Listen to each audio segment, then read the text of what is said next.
بسم الله الرحمن الرحیم. برادران و خواهران عزیز، امروز 10 رمضان است و ما آمادگی میگیریم که برای 150 نفر که روزه گرفته غذا برسانیم و افطاری برشان بدیم و این پروگرام ما سلسله وار است. هر روز ادامه داره در نواحی مختلف، در شفاخانه های مختلف، در اماکن مختلف، برای فقرا، برای پایوازه مریضان انشاءالله کار ادامه داره. توقع ما از برادرای ما و خواهرای ما که در داخل و خارج هستند است که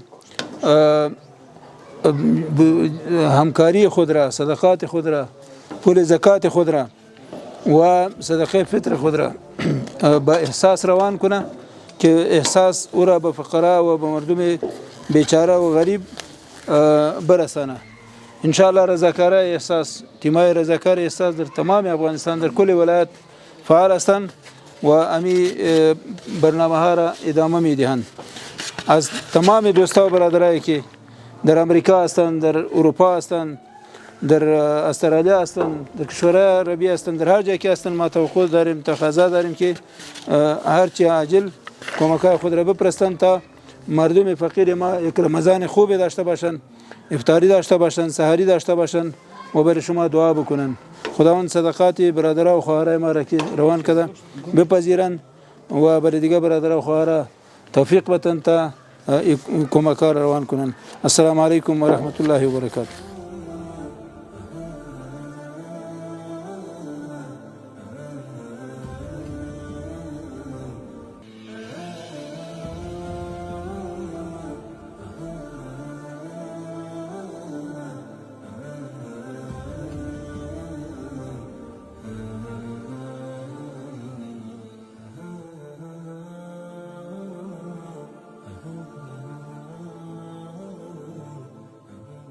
Oh!